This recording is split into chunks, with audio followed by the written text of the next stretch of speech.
Thank you. And now for something completely different, as they say. Some years ago, quite a few years ago, when I was a fairly newly baptized 19-year-old, and first getting an inkling that God might be calling me to something, a friend gave me a card on which she had written some words of Teresa of Avila, which I have been pondering really ever since, off and on, and I'm going to ponder them aloud a bit with you today. The words may be familiar to some of you. They go like this. Let nothing trouble you. Let nothing make you afraid. All things pass away. God never changes. Patience obtains everything.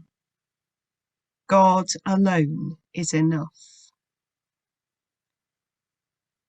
I'll be honest with you, those have been hard words to hold on to the last couple of years.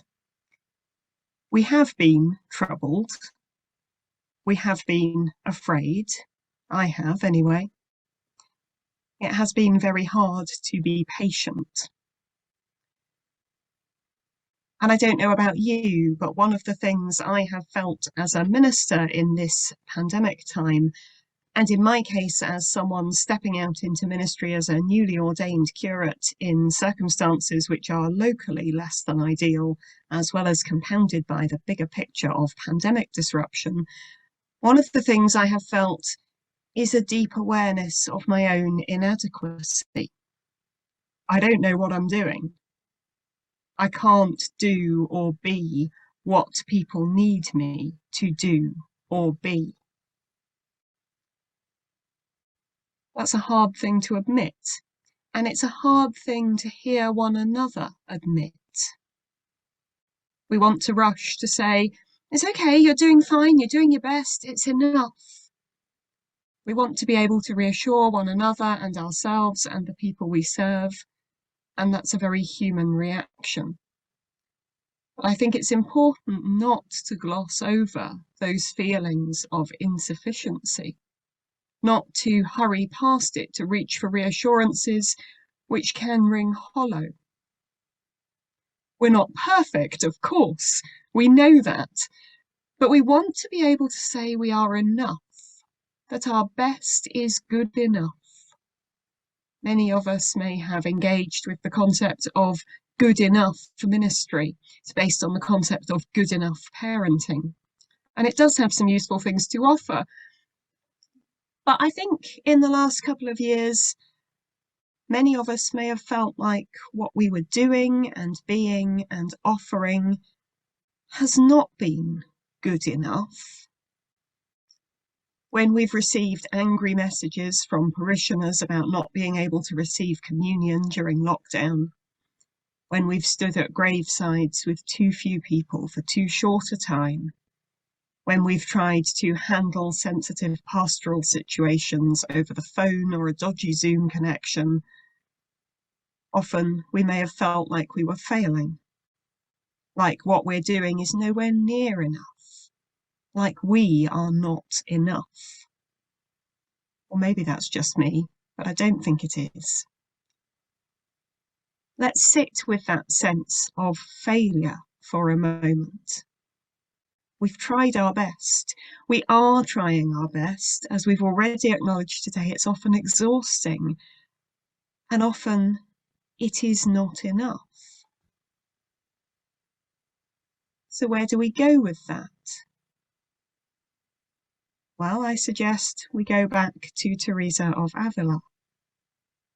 God alone is enough. Of course we are not enough. Only God is enough. And we know this really, don't we? 2 Corinthians 12, my grace is sufficient for you. My power is made perfect in weakness. God's grace is sufficient.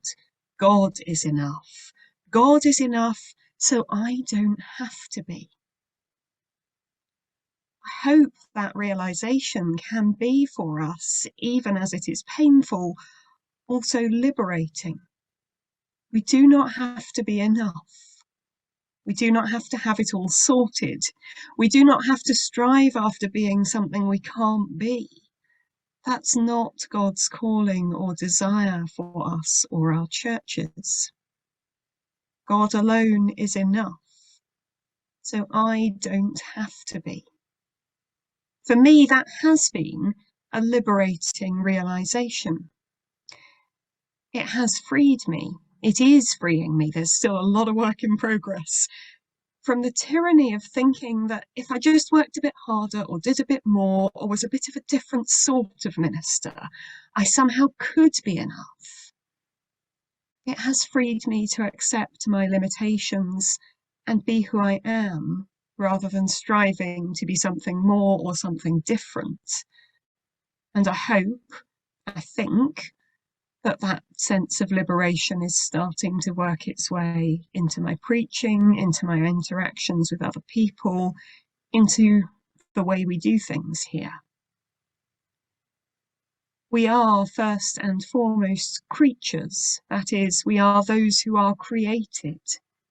And one of the hallmarks of creaturehood is that we are dependent on one another, dependent on God. We are not supposed to be self-sufficient. We are not supposed to be, on our own, enough. Amy Plantinga-Powell, in her wonderful book, Church in Ordinary Time, which I'll put in the chat in a minute, points to this, the acknowledgement of our creaturely dependence as the bedrock of healthy ecclesiology. We can only understand ourselves, she argues, as church in right relationship with God, from a starting point of acknowledging our own insufficiency and embracing our own insufficiency, our own incompleteness, maybe even our own inadequacy, points us and those we encounter towards the perfect sufficiency of God. Powell identifies provisionality as one of the characteristics of a church which knows its own creatureliness. We are not complete. And she speaks, I think, really helpfully about the marks of the church as one, holy, Catholic, and apostolic, as being marks of longing. I love that phrase. Not descriptors of the church as it is, or as it could be if only we tried a bit harder or did things a bit differently, not targets to be strived for, but marks of longing, which orient us and our longings and our desires towards the desire of God for God's church, and point us beyond ourselves to our total reliance on God. We're here today to think about the gift of small churches. And one of the gifts I think small churches bring is that we have less to hide behind. We cannot so easily fall for the illusion that who we are or what we do could possibly be enough, or kid ourselves that we can be self-sufficient. Our vulnerability points us to the truth of our fragile creatureliness, and that truth will set us free.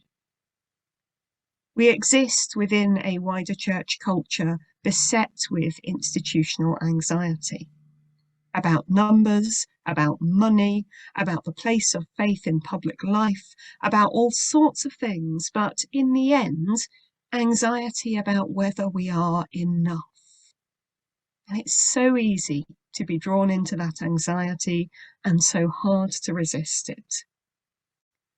I want to suggest that the antidote to that anxiety is not proving our worth, but knowing that we do not need to. Knowing that we are imperfect and beloved creatures of our Creator, and trusting that our insufficiency points to the perfect sufficiency of God. We are not enough, and that is good news, because God alone is enough. Thank you.